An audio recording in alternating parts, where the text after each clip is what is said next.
Today I will be discussing the impact of trauma-informed schools, with the idea that all early childhood centers, elementary schools, intermediate schools, and high schools should be trauma-informed. All staff, including teachers, administrators, and supportive staff, should be trained to know the signs of trauma and then how to respond to them effectively. To start, what is trauma? So trauma is any event that an individual either experiences firsthand or witnesses that threatens, either feels threatening or is an actual threat of death, serious injury, or the integrity of self or others. So the event does not necessarily need to be violent, and it does not even need to be directed at the person experiencing the trauma. Someone witnessing it can develop trauma from the event as well. If the person felt that their safety was threatened, trauma can occur. Some examples of types of trauma that could be experienced include physical, emotional, or sexual abuse, witnessing domestic abuse, the terminal illness of a caregiver or someone close to the person, being neglected or abandoned, the death of a family member or someone close to the person, natural disasters, police activity, or violence in the community, or acts or threats of terrorism, and much more. So there are many things that can be considered trauma. They don't necessarily need to be violent or a big event such as a natural disaster, or being in combat, for example. There are many different events that can be considered traumatic. The prevalence and impact of trauma on children. So there's actually quite a significant amount of children experiencing trauma. So more than 25% of American youth experience a traumatic event by the age of 16. And many of these children will suffer multiple and repeated traumas. So why does this matter? It's important because trauma can actually affect a child's brain by changing its structure and functioning. So this happens when the stress response is activated repeatedly, and it leads to an overreactive stress system, which can have multiple effects on a child's life and health.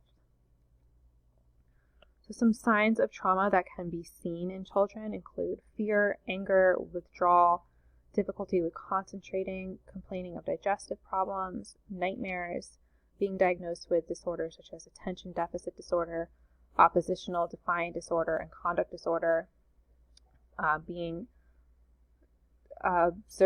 that they're acting out or having impulsive or unpredictable behavior, hypersensitivity, and frequent complaints of headaches. The impact of trauma on school performance. So things that a school employee may notice in a student that is experiencing trauma would be an increase in absences or dropping out of school entirely, poorer grades, decreased ability to read, an increase in suspensions or expulsions, or just issues with conduct and behavior, poor concentration and memory, difficulty with problem solving, trouble organizing and processing information, and showing frustration or anxiety when trying to learn. So if a teacher or another school employee is noticing these changes in a student, it can be a real sign that they have experienced a trauma. So how can schools help students who have been impacted by trauma? So first and foremost, an action plan or intervention plan needs to be developed, and this should be developed with the input of all staff members. What is most important for schools to remember is that becoming a trauma-informed school is a school-wide effort. So it's not just the teachers in the classroom that need to be aware and trauma-informed, but it is truly all staff employees, because students will be interacting with all sorts of school employees on a daily basis. With this in mind, it is important that paid professional training is provided for all school employees. Again, not just teachers, but all school employees should receive paid professional training on trauma and how to respond to it effectively. It is important that schools provide a safe environment for both students and employees, and ensuring that staff members are practicing self-care. So dealing with issues like trauma in students, it can be a very emotional and overwhelming situation.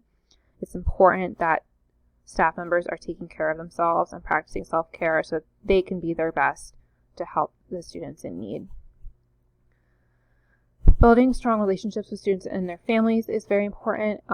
Students should have strong relationships with staff members that they feel comfortable opening up and sharing about their personal life, and so that staff members can notice changes in those students, that they know them well enough to know if something seems wrong, and communicating with family members to be able to stay in the loop of what's going on in the family and in the home, and be able to notice if there's anything that seems like it could be wrong going on.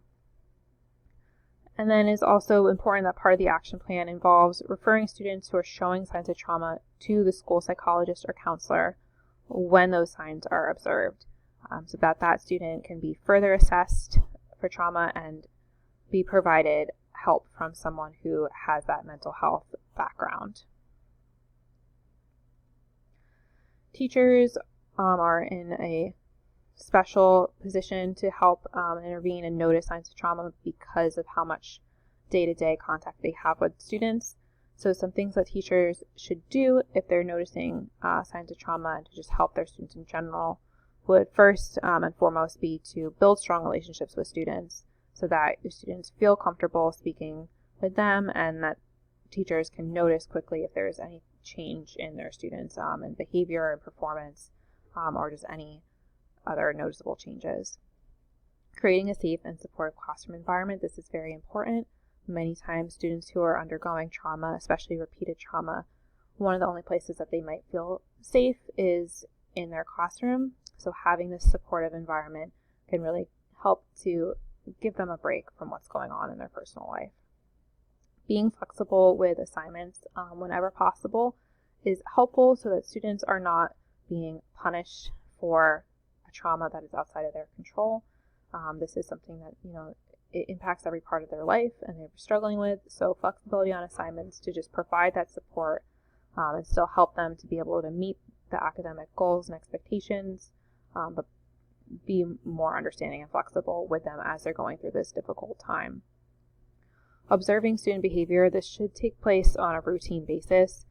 It's important that all student behavior is observed so that they are aware of any changes that are taking place that could be noticed, and reporting again students showing signs of trauma to the school psychologist or counselor so that they can be further assessed by a mental health professional and receive the interventions that they need.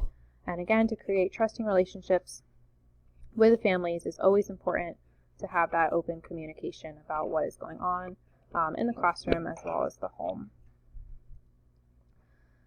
And just a final reminder that becoming a trauma-informed school is a school-wide effort. It is important that every adult that a student comes into contact with is trauma-informed, has received professional training on trauma, and knows the intervention and action plans and how to put them into motion should that be needed. Thank you.